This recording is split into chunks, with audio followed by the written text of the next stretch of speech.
What do you have there, Academy? A trophy. Whose trophy? My dad's. Oh, yes, sir.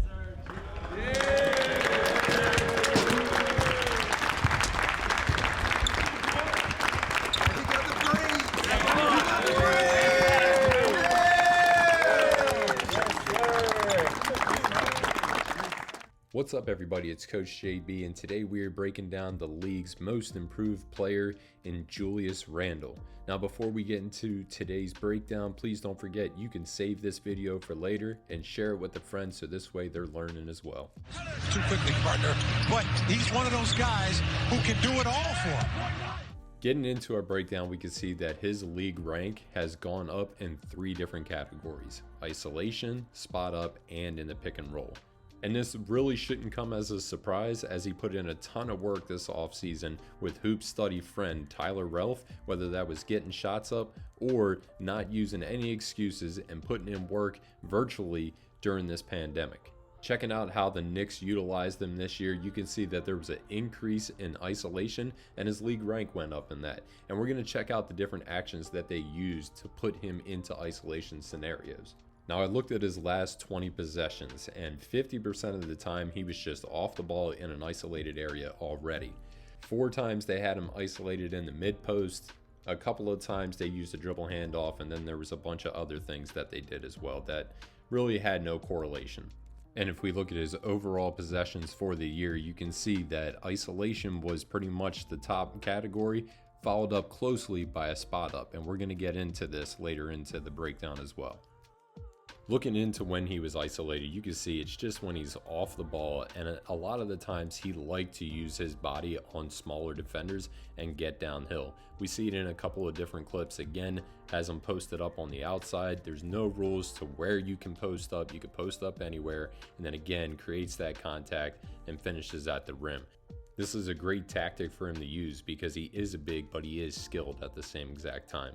The other place that we saw him was isolated in the mid post. You can see he got bounced out a little bit here, but then he's still that 1-2 and then into the jump shot. And you'll see it again here. He'll get pulled out a little bit, but then essentially it's 1 step in, pull up jumper. One last time right here. Again, isolated, 1, 2, pull up jumper.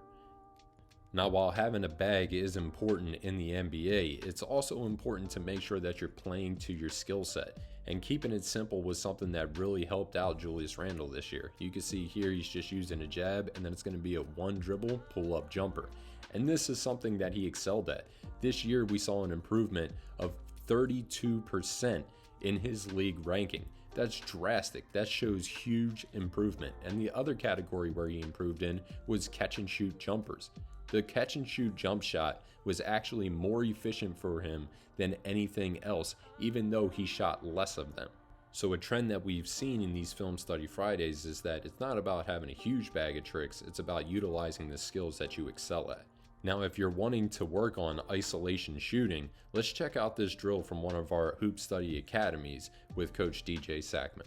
Hit it. All right, now with this drill, we're going to focus on 3 rules, okay? It's isolation. You're just working on getting in your bag and scoring the basketball, okay? You pick a spot. I'm going to pick the top of the key right now. I have an isolation move, whatever that is, and my first scoring point would be mid-range. So I score however I want in the mid-range, all right? If I miss my mid-range shot, then I move back to 3. So now I have my isolation at my spot, and I shoot a 3. If I make my 3, I stay. I keep shooting my 3. If I miss a 3, then I'm going to get to the rim. All right, so that's the workout. You have your spot. You go isolation into mid-range. You make it, you stay at mid-range. You miss, you move back to 3. You make your 3s, you stay at the 3. If you miss a 3, the next rep you get to the rim. Once you make it at the rim, then you get right back to mid-range. So this very simple drill. It's allowing you to get reps, all right, but it's giving you a couple rules so you can add some variables into your movements. And make sure that you change up the way you're playing and you change up your isolation moves. Let's get it. Remember, I'm starting mid-range with this. Hit it. I'm back to mid-range now.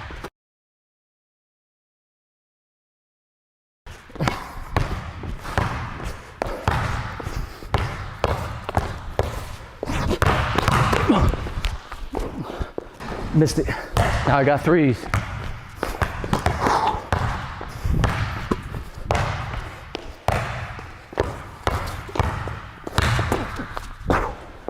Hit it, I'll stay at 3. The whole time I'm doing this, I'm visualizing my defender.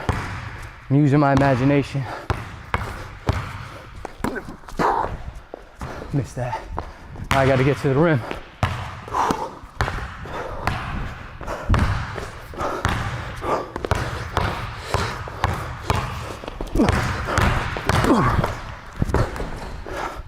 Back to mid-range.